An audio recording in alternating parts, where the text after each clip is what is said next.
Vă mulțumesc și eu pentru invitație. Vreau să vă spun că am acceptat totdeauna cu plăcere să particip oriunde am fost chemat pentru a vorbi despre această temă, contaminarea psihologică, fake news și cum ne putem proteja de ele. Și vă spun de ce. Eu cred că suntem în acest moment într-o fază în care pseudoștiința este extrem de puternică în spațiul public. Și pseudoștiința are dreptul ei să încerce să fie puternică în spațiul public. Dar atunci, în același timp, noi trebuie să avem grijă, sau cei care ne poziționăm în altă perspectivă față de pseudoștiință, să imunizăm spațiul public o serie de mecanisme prin care omul să poată să fie protejat de ceea ce se cheamă pseudoștiință.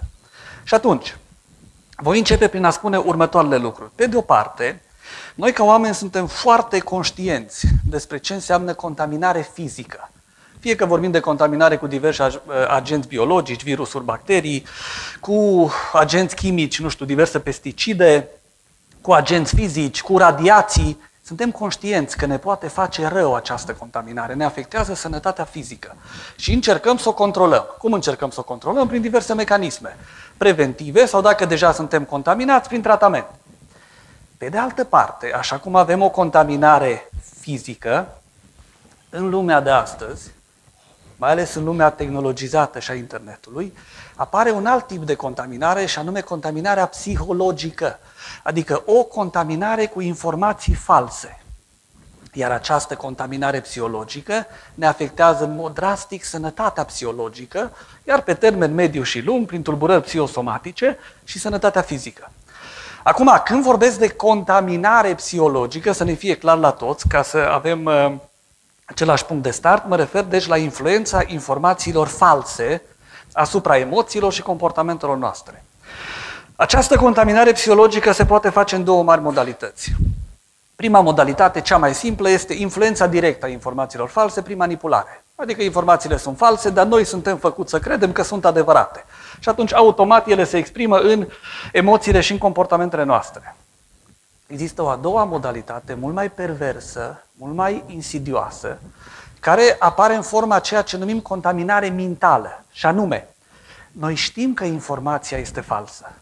Și cu toate că știm că este falsă, ea se exprimă în emoțiile și în comportamentele noastre. Să vă dau un exemplu de paradigmă, a fost făcută în zeci de studii.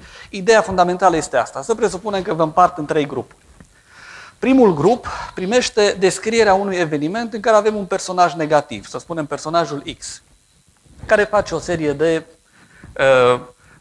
acțiuni care pot fi evaluate în termen de ani de închisoare. Și vă spun, după ce citiți evenimentul respectiv, pe o scală între 0 și 20, ce pedeapsă i-ați da. Ăsta e primul grup. Cel de-al doilea grup primește exact același eveniment, descrierea acelui eveniment, dar în plus adaug și o descriere negativă, accentuată a personajului principal. Deci suplimentar față de primul grup, primiți și o descriere negativă a personajului principal. Și vă întreb și pe voi, pe o scală de la 0-20, ce pedeapsă îi dați? Și avem al treilea grup, care primește descrierea evenimentului, primește și descrierea accentuată negativă a personajului, dar după ce ați primit-o, vă spun următorul lucru. Ups, am greșit. Vă rog, în evaluarea pe care o faceți, să nu luați în considerare caracterizarea negativă pe care am făcut-o personajului, fiindcă v-am dat-o din greșeală.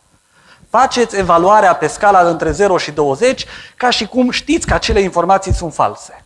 Acum, dacă mintea umană are această capacitate de a controla informația falsă, evaluarea pe care voi o faceți ar trebui să fie apropiată de evaluarea primului grup. Ei bine, studii după studii sugerează că evaluarea voastră este mai apropiată de evaluarea grupului 2. Altfel spus, deși știți că informația este falsă, ea se exprimă în ce? În emoțiile, comportamentele și deciziile pe care le luați. Deci iată că atunci când vorbim de acest fenomen de contaminare mentală, știm că este falsă informația și cu toate astea, această informație ne influențează și ne influențează drastic. Dar mă asigur, noi ne putem pune întrebarea de ce este mintea umană atât de sensibilă și noi atât de vulnerabili la ceea ce se cheamă contaminare psihologică. Sunt mai multe mecanisme, 15-20 de minute nu o să-mi ajungă să le epuizez, am să le prezint pe cele mai importante. Primul mecanism. A fost la un moment dat o dezbatere extrem de interesantă între Descartes și Spinoza. Descartes spune așa: atunci când auzim o anumită informație, primul pas este să înțelegem semnificația, să înțelegem despre ce e vorba. Deci în primul pas înțelegem despre ce este vorba. Iar în pasul 2, prin mecanisme mai mult sau mai puțin intenționate, ne dăm seama dacă ceea ce ni s-a spus este adevărat sau nu este adevărat. Deci primul pas înțelegem, în pasul 2 decidem dacă este adevărat sau nu. Spinoza avea o altă idee. El spune așa: mintea umană este astfel creată încât atunci când noi am înțeles mesajul informațional, îl considerăm din start ca fiind adevărat. Deci comprehensiunea este echivalentă cu a considera ca fiind adevărat acel lucru. Urmează pasul 2, iarăși mai mult sau mai puțin intenționat, prin care decidem dacă chiar este adevărat sau este fals. Ei bine, studii după studii au arătat că modelul care funcționează în cazul minții umane este modelul lui Spinoza. Ori asta arată o vulnerabilitate extraordinară a minții umane. Altfel spus, în momentul când noi am înțeles o anumită informație, în momentul când am înțeles semnificația, în mintea noastră ea este codată automat ca fiind adevărată. Dacă apar o serie de mecanisme prin care noi blocăm activarea pasului 2, ajungem să credem toate acele informații, indiferent că ele sunt false sau nu. Care sunt acele mecanisme care pot bloca oarecum pasul 2? Unul, cel mai simplu, este oboseala. Când ești obosit, resursele atenționale, resursele executive nu te ajută să procesezi informația respectivă. 2, când ți se dă foarte multă informație falsă. Când ți se dă foarte multă informație falsă, nu mai ajungi la pasul 2, când nu apuci să procesezi în pasul 2 toată informația respectivă. Și 3, credibilitatea sursei. Dacă tu ajungi să crezi că sursa care ți-a dat acea informație este o sursă credibilă, ai înțeles ce spune, ai considerat din start adevărat și nu mai ajungi la ceea ce se cheamă evaluarea în pasul 2. Deci vă dați seama, mintea umană are această vulnerabilitate extrem de puternică și noi avem această naivitate, la fel de bine dezvoltată, să credem că dacă noi știm că ceva este adevărat, fals, vom putea controla acel lucru. Iată prima vulnerabilitate a minții umane. A doua vulnerabilitate a minții umane se referă la faptul că noi ne numim Homo sapiens ca specie. Adevărul este că logica pentru noi nu este ceva ce ne vine foarte confortabil. Logica pentru noi este un lucru dificil, este un act cultural, este un act pe care noi trebuie să-l asimilăm. Noi trebuie să învățăm greu să gândim din punct de vedere logic. Mintea umană nu este creată pentru a căuta adevărul. Mintea umană este creată pentru a ne reproduce. Spre exemplu, ca să nu vorbim teoretic, noi în logică avem două mari tipuri de raționamente. Raționamentul deductiv, când mergi de la general la general sau de la general la particular, și raționamentul inductiv, de obicei de la particular la general. Hai să luăm raționamentul deductiv. Un tip de raționament deductiv este cel pe care toți l-am învățat cândva în școală, după regula dacă, atunci. Dacă A, atunci B. Se poate aplica la diverse domenii. Dacă plouă, asfaltul e ud. Dacă plec la Cluj, iau mașina. Deci dacă, atunci. Noi ce știm prin prisma acestei reguli? Dacă A, atunci B. Noi știm următorul lucru. Că singurele variații corecte din punct de vedere logic sunt următoarele. Dacă A este adevărat și B este adevărat. Și dacă B este fals, atunci și A este fals. Știți ce procent de oameni dau răspunsurile corecte într-o astfel de sarcină, cu diverse conținuturi? 20-25%. Restul, sau foarte mulți, consideră că dacă A implică B adevărat, trebuie să fie și A adevărat. Asta este o eroare din punct de vedere logic, dar foarte mulți dau acest răspuns. Și asta ne marchează, că acum sună așa teoretic, A și B. V-am spus, regula se aplică pe diverse conținuturi în viața noastră. 20-25%. Este înspăimântător. Pe raționamentele inductive, când mergi de la particular, mergi spre general. Iarăși avem tendința să facem ceea ce se cheamă generalizare excesivă.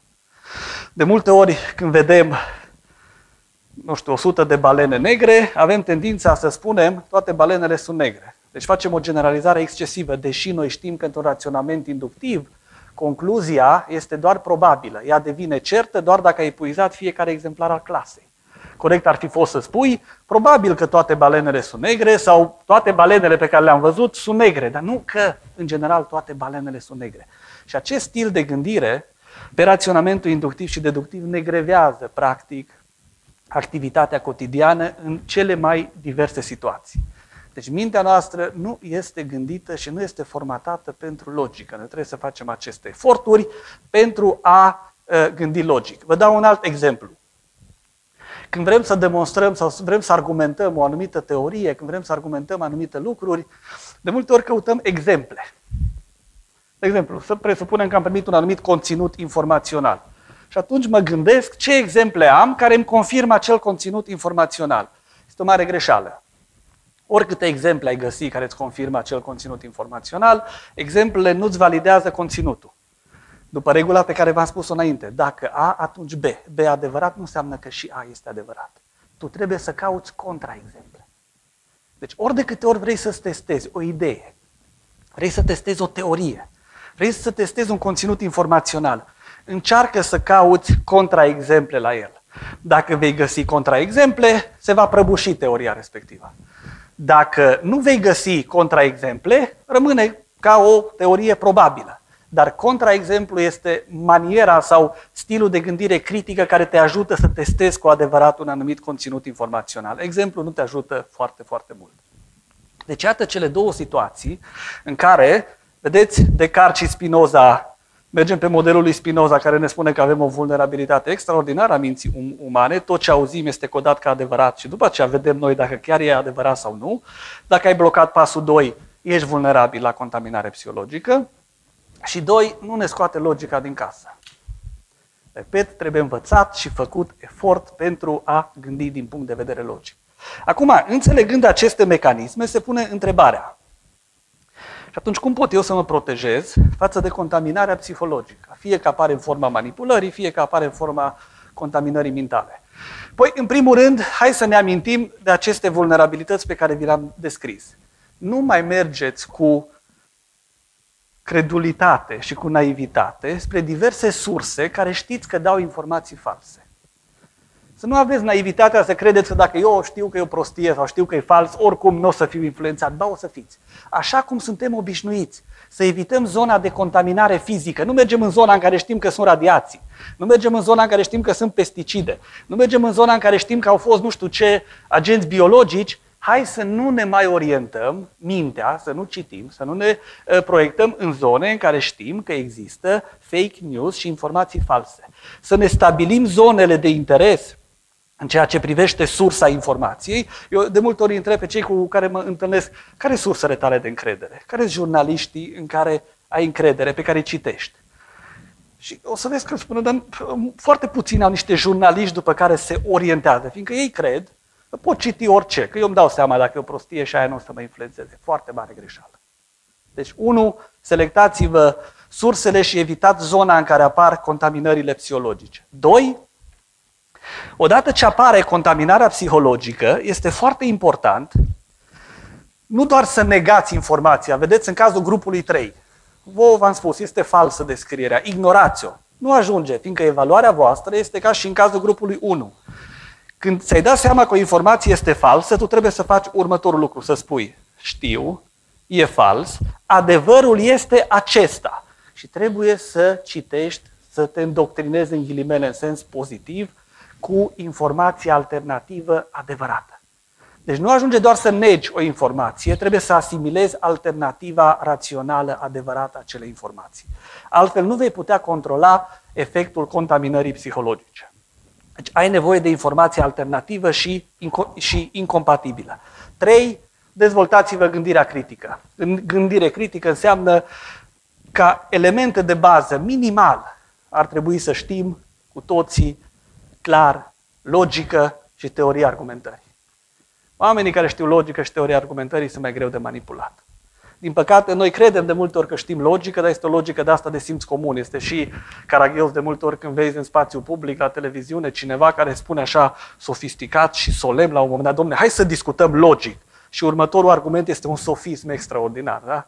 Adică nu logică de simț comun, o logică așa cum este ea în literatura de specialitate. Deci logică și teoria argumentării și totdeauna testați-vă ideile prin falsificabilitate, nu prin verificabilitate. Adică căutați contraexemple, nu căutați exemple pentru teoria respectivă.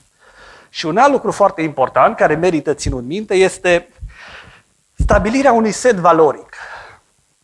Vedeți, dacă vă întreb, cum vă numiți? Îmi spuneți foarte repede cum vă numiți. Dacă vă întreb unde locuiți, îmi spuneți unde locuiți, care e adresa. Dacă te întreb repede, care sunt cele 2-3 valori cardinale pe care le ai, o să vedeți că unii, nu spun că toți, dar unii dintre noi avem nevoie de o pauză. Să ne gândim, care naiba sunt cele 3 valori cardinale pe care le am. Nu spun că nu le aveți.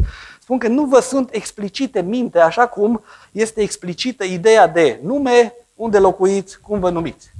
Ori, dacă reușim să creăm acest context în care oamenii să-și conștientizeze 2-3 valori cardinale prin care să-și coordoneze, să-și controleze viața, adică emoțiile și comportamentele, posibilitatea de a fi manipulat este mult mai mică.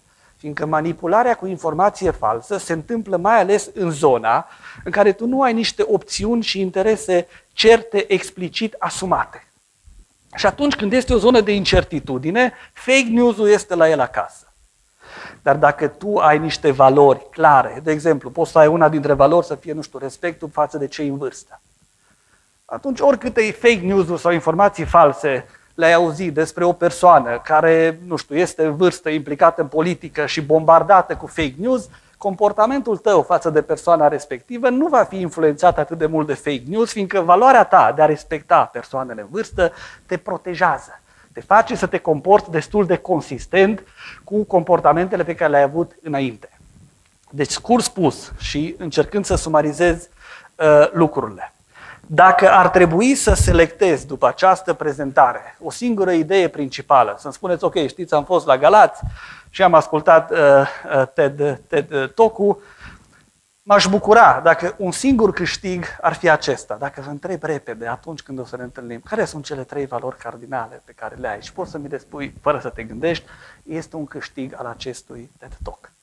Sigur, dacă sperăm la mai mult, vă sumarizez încă o dată toate lucrurile. 1. Să nu aveți o încredere naivă în capacitatea minții umane de a detecta adevărul, de a ignora informațiile false, fiindcă mintea noastră n-a fost creată pentru a căuta adevărul, ci pentru alte scopuri. Avem o minte vulnerabilă în ceea ce privește bombardamentul cu informații false. Amintiți-vă modelul lui Spinoza. 3. Logica, cum am spus, nu ne scoate din casă, trebuie să facem eforturi ca să o putem învăța și merită să le facem și vă încurajez să faceți acest lucru. 4. Evitați sursele în care știți că există contaminare psihologică. Nu mergeți cu curaj acolo, gândind că, vai de mine, eu o să fac față lor. Nu o să faceți față lor. Și 5. Stabiliți-vă setul valoric și lăsați-l să vă coloreze viața în tot ceea ce faceți, că atunci contaminarea și manipularea psihologică vor conta mult, mult mai puțin. Vă mulțumesc!